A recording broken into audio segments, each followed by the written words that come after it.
घमंडी तेंदुआ बार बार आस पास के देहात में घुस आता, आम शिकार को संभलने का मौका भी न मिलता और वो पल भर में उसके काबू में आ जाता। तेंदुए के जबड़ों की ताकत तकरीबन 360 किलोग्राम के बराबर होती है।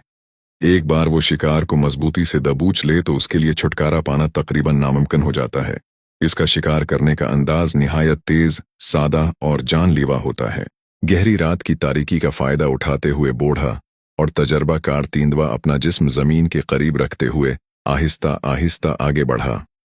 उसके पंजों के नीचे नर्म और मोटे गोश्तीले तलवे थे जो हर कदम की आवाज जज्ब कर लेते थे।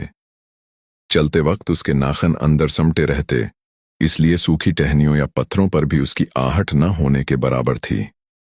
इसकी हर हरकत खामोश, फिर तेली और किसी साये की मानंद थी। इसी दौरान सहन में मौजूद किता गहरी नींद सो रहा था।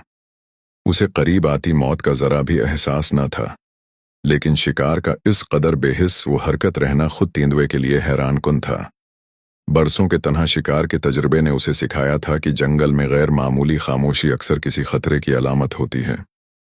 उसने कभी ऐसा नहीं देखा था कि कोई शिकार दुश्मन को इतना करीब आते देख कर भी न भागे और न ही कोई रद्द-ए-अमल दिखाए।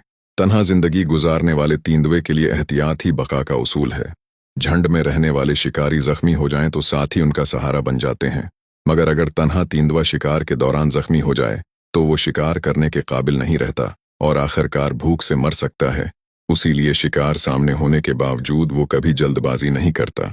जब उसे यकीन हो गया कि आसपास कोई खतरा नहीं, तो उसने बजली की सी रफ्तार से आखिरी हमला कर दिया। उसके नौकीले दांत सीधे कुत्ते की गर्दन में धंस गए और 360 किलोग्राम की खौफनाक जबड़ों की ताकत एकदम फट पड़ी। शदीद दर्द से किता फौरन जाग उठा और जान बचाने की पूरी ताकत लगा दी। सख्त कशमकश और जबरदस्त मुजाहमत के बाद वो किसी न किसी तरह तेंदुए की खूनख्वार गिरफ्त से निकलने में कामयाब हो गया और मौत के मना से वापस लौट आया।